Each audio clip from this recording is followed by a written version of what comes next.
বিসমিল্লাহির রহমানির রহিম। প্রিয় দেশবাসী, আসসালামু আলাইকুম। বহু প্রতীক্ষিত ত্রয়োদশ জাতীয় সংসদ নির্বাচন ও গণভোট 2026-এর প্রাক্কালে আমার শুভেচ্ছা গ্রহণ করবেন। আগামীকাল ইতিহাসের অন্যতম গুরুত্বপূর্ণ এই নির্বাচনের ভোট গ্রহণ অনুষ্ঠিত হবে। এই ঐতিহাসিক মুহূর্তে আমি গভীর শ্রদ্ধার সাথে স্মরণ করছি মহান মুক্তিযুদ্ধে শহীদদের।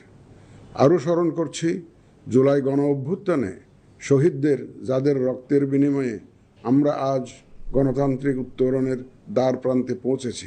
আমি তাদের রুহের মাগফিরাত কামনা করছি। আমি একই সাথে আহত জুলাই যোদ্ধাদের আশু আরোগ্য ও স্বাভাবিক জীবনের জন্য দোয়া করছি। প্রিয় দেশবাসী, এই নির্বাচনে ভোটদান আমাদের শুধু নাগরিক অধিকারই নয়, বরং দায়িত্ব। আমি আশা করি আপনারা সকলে সচেতনভাবে এই দায়িত্ব পালন করবেন। রাজনৈতিক দল, প্রার্থী ও ভোটারদের প্রতি আহ্বান, শান্তি ও সৌহার্দ্যপূর্ণ পরিবেশ রক্ষার্থে সকলে দায়িত্বশীল ও যত্নবান হবেন। ভিন্নমত গণতান্ত্রিক প্রক্রিয়ায় একটি স্বাভাবিক বিষয়।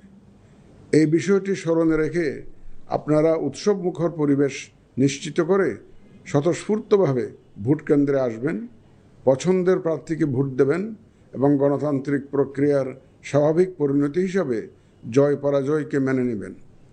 ভোটার, প্রার্থী, নির্বাচন সংশ্লিষ্ট কর্মকর্তা, আইন প্রয়োগকারী সংস্থা, সাংবাদিক, পর্যবেক্ষক, সেবা প্রদানকারী সংস্থা ও ব্যক্তিসহ সংশ্লিষ্ট সকলের কাছে অনুরোধ, ব্যক্তিগত কষ্ট ক্লেশ তুচ্ছ করে জাতীয় নির্বাচনের এই মহতী ব্যবস্থাকে সহযোগিতা করে সার্থক করে তুলুন।